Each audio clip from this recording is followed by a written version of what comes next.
नमस्कार दोस्तों। KVS TGT Hindi श्रृंखला में आपका एक बार फिर से स्वागत है। हम लोग पढ़ रहे हैं वसंत भाग 3 कक्षा 8 की पाठ्य पुस्तक, जिसका चैप्टर नंबर 11 जब सिनेमा ने बोलना सीखा पाठ का नाम है।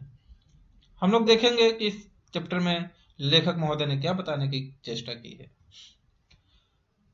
जो भी लोग चैनल पे पहली बार है वो लाइक शेयर कर दें, सब्सक्राइब कर लें अगर मन करे तो। और हम लोग पढ़ेंगे कि इस चैप्टर में ऐसा क्या है और परीक्षा की दृष्टि से ये कितना महत्वपूर्ण है। तो चलिए समय न गवाते हुए शुरू करते हैं। जब सिनेमा ने बोलना सीखा। वे सभी सजीव हैं, सांस ले रहे हैं, 100% बोल रहे हैं। 78 मुर्दा इंसान जिंदा हो गए, उनको बोलते बातें करते देखो। देश की पहली सवाक मतलब होता है बोलती, सवाक मतलब बोलती हुई, ठीक है। देश की पहली सवाक फिल्म महत्वपूर्ण है ये मार्क कर लीजिएगा इसको। पहली फिल्म जो है आलम आरा महत्वपूर्ण फिल्म है, जो बोलती हुई फिल्म है। इसमें से क्वेश्चन बन सकता है, महत्वपूर्ण है, इतिहास की दृष्टि से भी महत्वपूर्ण है, इसलिए इससे क्वेश्चन बनेगा, इसमें कोई दो राय नहीं है। तो हम लोग देख रहे हैं ये चैप्टर आलम आरा के पोस्टरों पर विज्ञापन की ये पंक्तियां लिखी हुई थी। अब कौन सी पंक्तियां लिखी हैं देख लेते हैं। 14 मार्च 1931 की ऐतिहासिक तारीख भारतीय सिनेमा में बड़े बदलाव का दिन था। इस दिन पहली बार भारत के सिनेमा ने बोलना सीखा था। हालांकि वह दौर ऐसा था जब मूक संगीता के शिखर पर था। लेखक महोदय बता रहे हैं कि ऐसा फील हो रहा था कि वे सभी सजीव हैं, सभी सांस ले रहे हैं, बोल सकते हैं। 78 इंसान जिंदा हो गए थे, उनको बोलते बातें करते देखो। देश की पहली जो बोलती फिल्म है वो आलम आरा है, और ये बात है 14 मार्च 1931 की। ये ऐतिहासिक घटना है भारतीय सिनेमा के बड़े बदलाव की, और ये उस समय की बात है जब अनबोलती फिल्मों का जो है दौर चरम पर था। मूक सिनेमा की लोकप्रियता शिखर पर थी, ऐसा कह सकते हैं। पहली बोलती फिल्म जिस साल प्रदर्शित हुई, साल कई मूक फिल्में भी विभिन्न भाषाओं में बनी। कह रहे कि जिस समय पहली बोलती उसी समय आई, उसी समय जो है कई विभिन्न भाषाओं में मूक फिल्म मतलब अनबोलती फिल्म बनी। मगर बोलती फिल्मों का दौर शुरू हो गया था, लेकिन उस समय जो है बोलती फिल्मों का दौर शुरू हो गया था।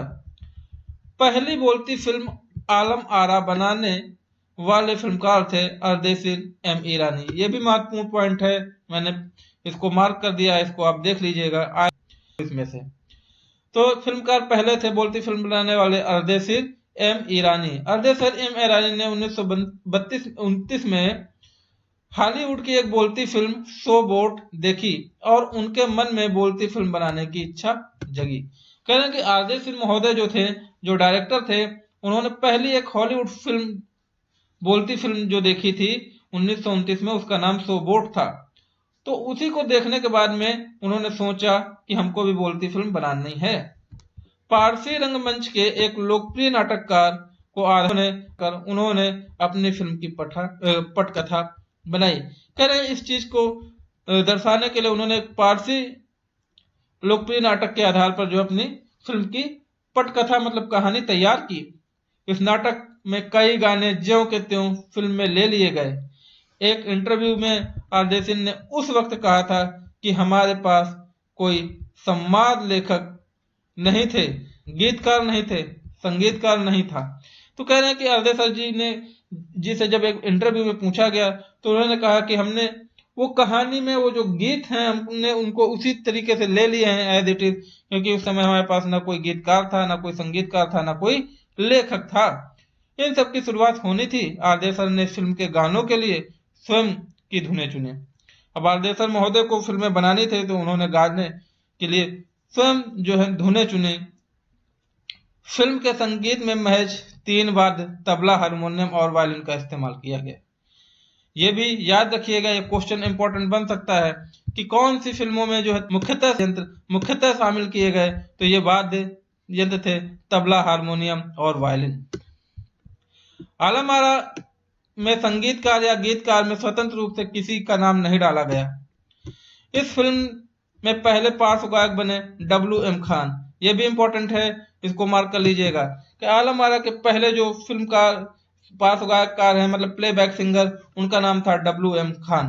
पहला गाना था दे दे खुदा के नाम पर प्यारे, अगर देने की ताकत है।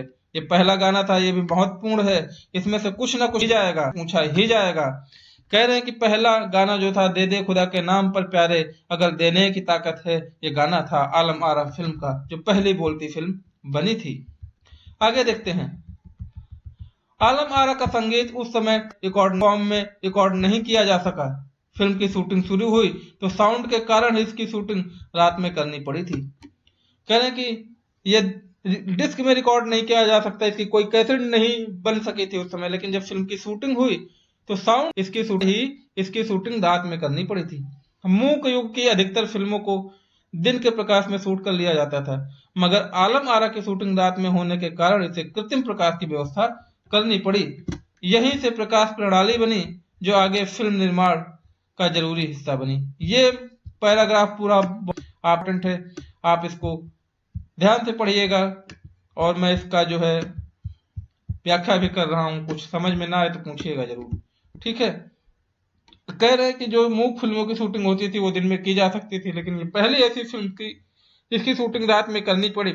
तो रात में करने के लिए ये हुआ कि इसको जो है नाइट में लाइट की जरूरत थी, तो उसकी भी व्यवस्था करनी पड़ी। तो लाइट्स की व्यवस्था करनी पड़ी, जो कि आजकल की फिल्मों के लिए जरूरी हिस्सा बन गया है।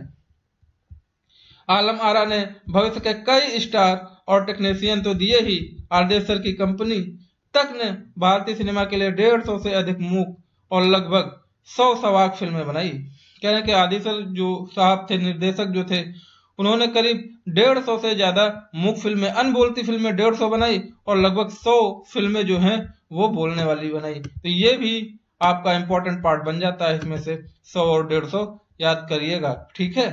आगे देखते हैं। Alam Ara film Arabian nights जैसी फैंटेसी थी। आलम आरा कैसी थी? अरेबियन नाइट्स जैसी। फिल्म ने हिंदी उर्दू के मेल वाली हिंदुस्तानी भाषा को लोकप्रिय बनाया। फिल्म ने हिंदुस्तानी भाषा में कौन सी, हिंदी और उर्दू की मेल वाली थी, ये आप पॉइंट नोट कर लीजिएगा, हिंदी और उर्दू, ठीक है। इसमें गीत, संगीत तथा नृत्य के अनोखे संयोजन थे। इसमें तीनों चीजें डाली गई थी, गीत, संगीत और नृत्य, तीनों। फिल्म की नायिका जुबैदा थी। बहुत इंपॉर्टेंट क्वेश्चन, मोस्ट इंपॉर्टेंट आप कर सकते हैं। फिल्म की नायिका जो है जुबैदा थी, और नायक जो मैं पॉइंट बोल रहा हूँ इसको नोट कर लीजिएगा, मन करे या फिर जैसे भी आपको, लेकिन इसमें से आएगा जरूर, चाहे एक क्वेश्चन ही आएगा जरूर, ठीक है। नायक विट्ठल थे, उस दौर के सर्वाधिक परिश्रम पाने वाले स्टार थे। कह रहे कि उस समय जो विट्ठल जी थे वो सबसे ज्यादा पैसे पाने वाले इंसान थे, उनकी फीस बहुत ज्यादा थी। उनके चयन को लेकर भी एक किस्सा काफी चर्चित है। अब एक कहानी है उनके चयन को लेकर कि कैसे उनका चयन हुआ। विट्ठल को उर्दू बोलने में मुश्किलें आती थी। पहले उनका बतौर नायक चयन किया गया, मगर इसी कमी के कारण उन्हें हटाकर उनकी जगह महबूब को नायक बना दिया गया। महबूब जो बहुत ही अच्छे कॉमेडियन कलाकार थे, तो उनको नायक बनाया गया। विट्ठल नाराज हो गए और अपना हक पाने के लिए उन्होंने समझ लीजिए कि ये स्थिति हुई कि विट्ठल जी को उर्दू नहीं आती थी, तो उनको नायक पद से हटा दिया गया। लेकिन विट्ठल जी को फिर मुकदमा करना पड़ा कि हमको वही रोल चाहिए, जब नायक ये महमूद जी को वो नायक का रोल दे दिया गया। उस दौर में उनका मुकदमा मोहम्मद अली जिन्ना ने लड़ा, जो तब के मशहूर वकील हुआ करते थे। ये भी बहुत पूर्ण है कि उस समय जो है उनका मोहम्मद अली जिन्ना ने जो है मशहूर वकील थे, जिन्होंने केस लड़ा था। विट्ठल मुकदमा जीते और भारत की पहली बोलती फिल्म के नायक बने। भारत की पहली बोलती फिल्म के नायक विट्ठल जी बने। उनकी कामयाबी आगे भी जारी रही। मराठी और हिंदी फिल्मों में वे लंबे समय तक नायक और स्टंटमैन के रूप में सक्रिय रहे। तो मराठी और हिंदी फिल्मों में दोनों में काम किया, नायक और स्टंटमैन के रूप में। इसके अलावा आलम आरा में सोहराब मोदी, पृथ्वीराज कपूर, याकूब और भी अभिनेता मौजूद रहे, जो आगे चलकर फिल्म उद्योग के प्रमुख स्तंभ बने। तो ये सारे नाम याद रखिएगा, पृथ्वीराज कपूर, सोहराब मोदी, याकूब और जगदीश सेठी। तो वाकई में पृथ्वीराज कपूर के से कपूर खानदान की जो नींव है वो तो आप सभी लोगों को पता है। चलिए पाठ पे चर्चा करते हैं। यह फिल्म 14 मार्च 1931 को मुंबई के मैजेस्टिक सिनेमा में प्रदर्शित हुई। फिल्म 8 सप्ताह तक हाउसफुल चली और भीड़ इतनी उमड़ती थी कि पुलिस के नियंत्रण करना मुश्किल हो जाया करता था। कह रहे कि वो जो फिल्म पहली थी वो भी थी 14 मार्च 1931 को मुंबई के मैजेस्टिक सिनेमा में। ये बहुत इंपॉर्टेंट पार्ट है, पूरा ही इंपॉर्टेंट है, ये समझ लीजिए। 8 सप्ताह तक हाउसफुल चली थी और भीड़ इतनी कि पुलिस काबू नहीं कर पाती थी, नियंत्रण नहीं कर पाती थी। समीक्षकों ने इसे भड़कीली फैंटेसी फिल्म करार दिया था, मगर दर्शकों के लिए फिल्म एक अनोखा अनुभव थी।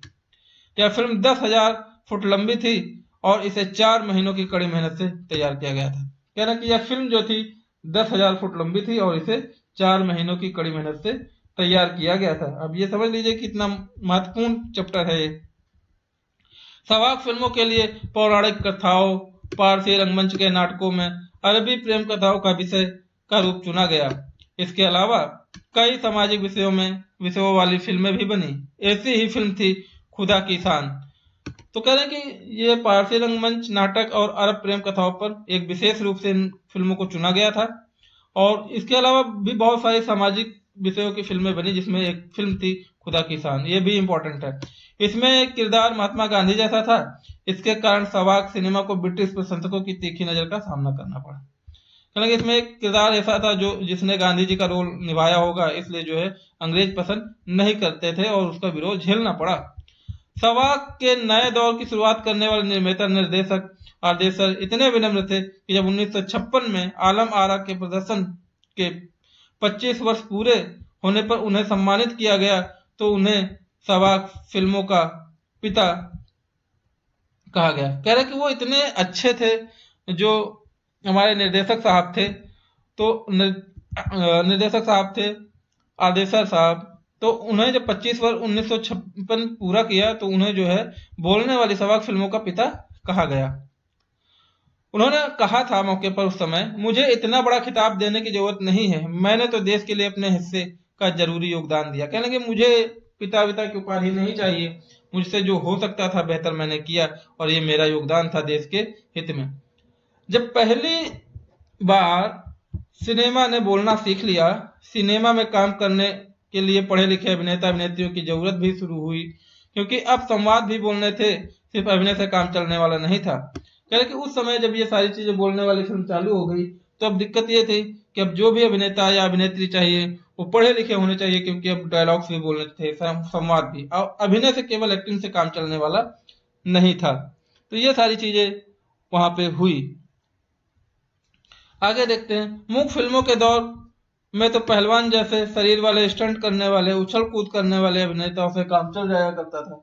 मेरा उस समय मूक फिल्में जो थी उस समय तो हर प्रकार के जो लोग थे उनसे काम चल जाया करता था, चाहे वो मोटे हों या स्टंट करने वाले हों, कैसे भी हों उनसे काम चल जाया करता था। लेकिन अब उन्हें संवाद बोलना था। अब ये समय था कि अब उन्हें जो है डायलॉग बोलने ही पड़ते थे। और गायक की भी प्रतिभा की कद्र होने लगी। अब क्या होता था कि गाना भी गाना पड़ता था, तो अब जो है गायन की भी प्रतिभा होने लगी थी। इसलिए आलम आरा के बाद आरंभिक सवाक फिल्मों के दौर में कई फिल्में गायक अभिनेता बड़े पर्दे पर नजर आने लगे। कह रहे हैं कि जब एक बार बोलती फिल्म बन गई आलम आरा, उसके बाद जो है बहुत सारे लोग, बड़े बड़े लोग जो है, कई अभिनेता जो है गायक बड़े पर्दे पर नजर आने लगे।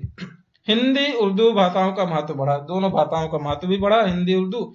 सिनेमा में देह और तकनीक भाषा की जगह जन प्रचलन बोलचाल की भाषा कह रहे कि हुआ। कह रहे कि अब इस जो है सिनेमा में लोकल भाषाओं का जो है चलन हो गया था। सिनेमा ज्यादा देसी हुआ। इस तरीके की नई आजादी थी जिससे आगे चलकर हमारे दैनिक सार्वजनिक जीवन का प्रतिबिंब फिल्मों में बेहतर होकर उभरने लगा। कह रहे हैं क्योंकि लोकल भाषाओं पे फिल्में बनने लगी तो जो हम लोगों की चीजें थी, दैनिक जीवन चर्या, सार्वजनिक जीवन, वो सब जो है अच्छे से फिल्मों में उभर कर आने लगा। अभिनेता अभिनेत्रियों की लोकप्रियता का असर उस दौर के दर्शकों पर खूब पड़ रहा था। माधुरी नाम की फिल्म में नायिका सुलोचना की हेयर स्टाइल उस दौर में औरतों में लोकप्रिय थी। तो जो माधुरी फिल्म है उसकी जो नायिका सुलोचना है, उनकी हेयर स्टाइल क्या है, उस समय के लिए औरतों में काफी ज्यादा लोकप्रिय हो गई थी, काफी ज्यादा फेमस हो गई थी। औरतें अपनी केश सज्जा उसी तरीके कर रही थी। अर्देसर ईरानी की फिल्मों में भारतीय के अलावा ईरानी कलाकारों ने भी अभिनय किया था। क्या अर्देसर ईरानी की फिल्म में ईरानी कलाकारों ने भी अभिनय किया था, भारतीय तो थे ही। स्वयं आलम आरा भारत के अलावा श्रीलंका, बर्मा और पश्चिम एशिया में पसंद की गई। कह रहे हैं कि भारतीय फिल्म और भी देशों में जैसे श्रीलंका, बर्मा और पश्चिम एशिया में पसंद की गई। भारतीय सिनेमा के जनक फाल्के को सवाक फिल्म के जनक आदेसर ईरानी की उपलब्धि को ही अपनाना ही था, क्योंकि वहां से सिनेमा एक नया युग शुरू हो गया था। क्या जो फाल्के साहब थे, दादा साहब फाल्के अवार्ड जिनके नाम से दिया जाता है, उन्होंने भी आदेसर ईरानी की इसी मेथड को अपनाया था, जिससे कि का युग शुरू हो गया। ये हमारे प्रदीप तिवारी जी लेखक हैं, उन्होंने लिखा और काफी अच्छी चीज है तरीके से। तो इस तरीके से ये चैप्टर हमारा खत्म होता है और ये चैप्टर मोस्ट इंपॉर्टेंट की श्रेणी में आता है। एक एक शब्द इसका महत्वपूर्ण है और ऐसा नहीं है कोई भी पढ़ाई देखकर ये नहीं कह सकता कि इसमें से कुछ नहीं पूछा जाएगा। बहुत ही महत्वपूर्ण है ये पाठ और इसमें से क्या पूछ लिया जाए कुछ कहा नहीं जा सकता। तो इसको एक बार नहीं कई बार पढ़ने की जरूरत है और आप पढ़ते रहिएगा इसी तरीके से। और आपको अगर एक बार पूरी वीडियो देख लेते हैं तो दोबारा पढ़ने की जरूरत नहीं पड़ेगी, मुझे ऐसा आशा है। फिर भी कोई अगर प्रॉब्लम होती है, कुछ समझ नहीं आता तो कमेंट करिएगा, पूछिएगा कमेंट के माध्यम से, मैं आपको जवाब दूंगा। पढ़ते रहिए, ख्याल रखिए, मिलेंगे नए चैप्टर के साथ में, तब तक के लिए